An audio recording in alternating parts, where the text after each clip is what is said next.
Watu wanajifanya hawajui kama yuko na ametoka kufufua mtu na kuponya mama ametokwa na damu miaka 12. Chini yule mwanamke alikuwa na issue of blood for 12 years. Yes. Ni lazima tusahau yaliyopita.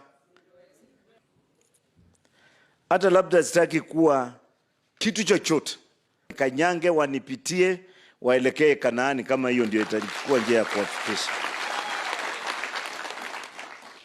Chini ya nambari 3. Lakini kwa sasa, before you, we have the finest from our region. Therefore is a liar. So hapo ndipo unagongeanga ngoli inaingia.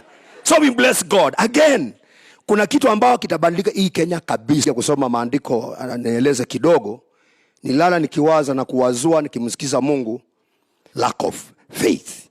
Unaweza funga sasa. Pigia Yesu makofi. Without honor, he could not do any miracles there except lay his hands. Hapa Kiala, mzee wetu wa nguvu, Kiamba mwenyewe ambaye ni mzee wetu, kwa our excellency. Maana unajua ndio umetufundisha kuitana waangwana. Huyu muungwana mnamuona hapa for what he is doing.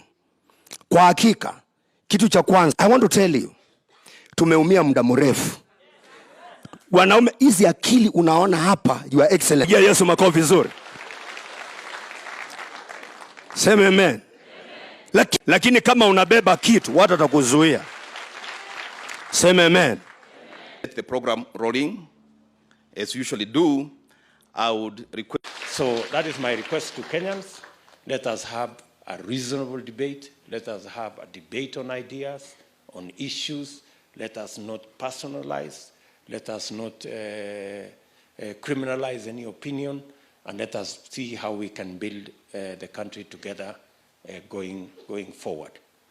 And I think we will all be respectful to what has been said about building consensus and about reasoning together, if we can find the mechanism and the place when all of us can come together. It's not necessary to divide the country. It's not necessary to create unnecessary division. And whatever it is, you know, in this scenario, there could be those who are looking for how to make money from the referendum. I want to advise them, there are many tenders they can apply so that they can make money. Let them leave this constitutional making as a Kenyan process.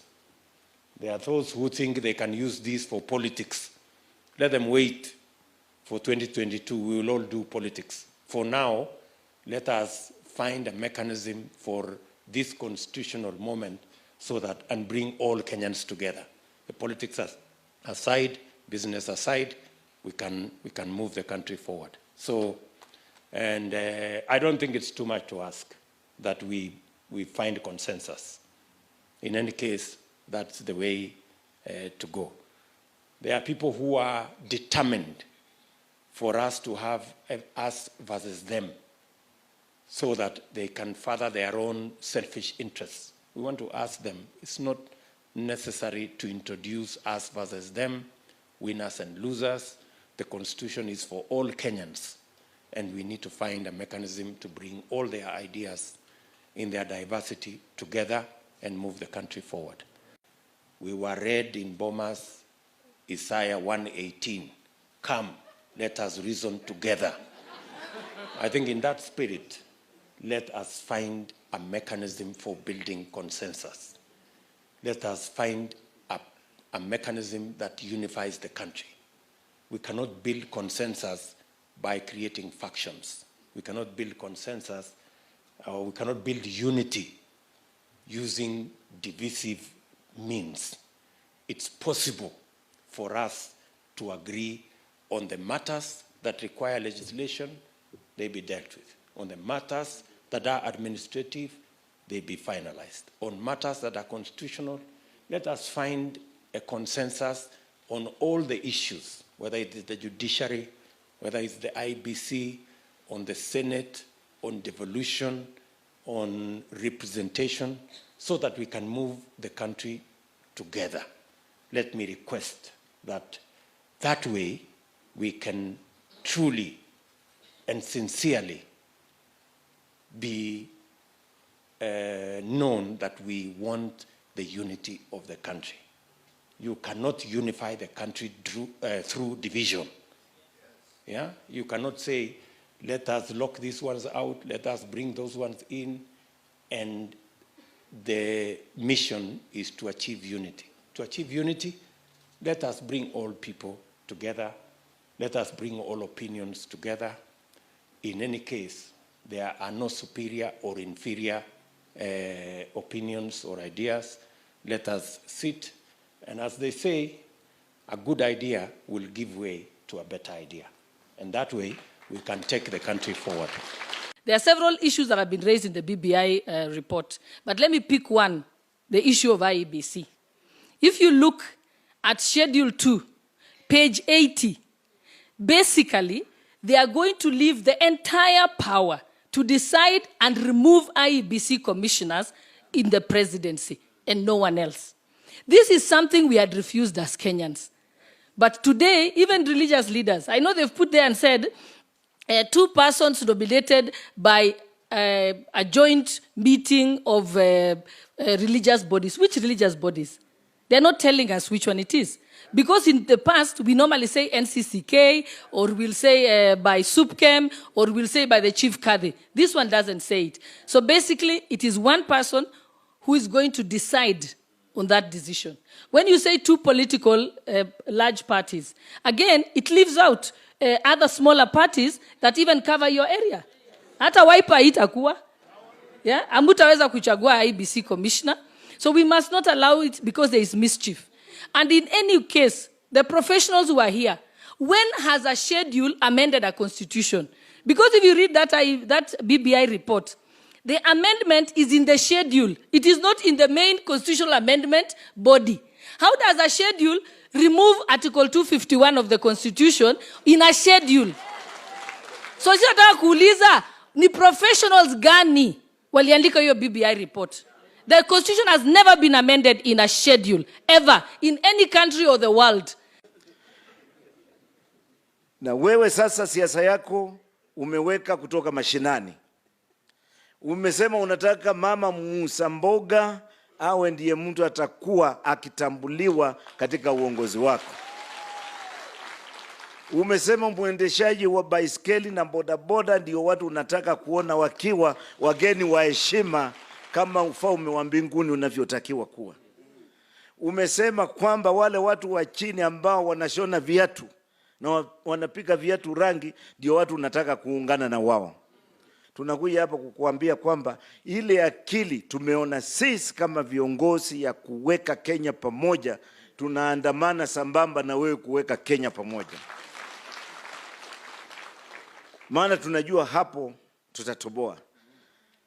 Kuna sababu rais wetu sisi tunamheshimu sana. Sana sana sana. Na nafikiria mahali yako anataka ajue Wakikuyu anamheshimu sana. Kwa sababu yeye ndiye alituambia tumfuate pamoja na deputy president. Na akatuambia sana sana wale tunakaa huko, kwetu ni Rift Valley, hapo ni Rift Valley. Kwa Wakikuyu, ukiolewa kwa Mkikuyu, uwe mama mzuri, uende uheshimu father-in-law na mother-in-law, kwa sababu sisi, we name our children after our in-laws. So, mimi kwa Kihara nikipata kijana, nitaita Waiganjo. Waiganjo walikuwa chifu, Mabia Mayu, Lekalakala. Nitaita Waiganjo. Nikipata msichana, nitaita Washo. Mama yake alikuwa anaitwa Washo. Sasa kama nimezaa hao watu wawili, hata Kihara aende huko atangatange, vile inasemekana. Aje aseme, huyu mama simtaki. Ataambiwa na Iganjo, huyu ni wetu. Huyu ulimuleta, ni wetu. Sasa we tangatanga na huko, lakini huu ni wa Boma. Huu ni wa Boma kwa sababu nimezaa mzee na nimezaa mama, si ndio? Sasa sisi tuliletewa Ruto wa Kikuyu, na tukaona ni mzuri, akafanya kazi, anatembea na sisi, anatuheshimu. Ukituambia vingine tumesema huyu ni wetu, weenda tangatanga. Wenda utafute mahali yako, ununue shamba, lakini huu ni wa Boma. Huu ni wa Boma hii. Majority of Kenyans, we are not against BBI. We are for it. But let's not waste Kenyans' money going for a referendum. Call a meeting like this, we pick the articles, we correct them, and then we take it as a united Kenya. And it will be so easy, to finish it.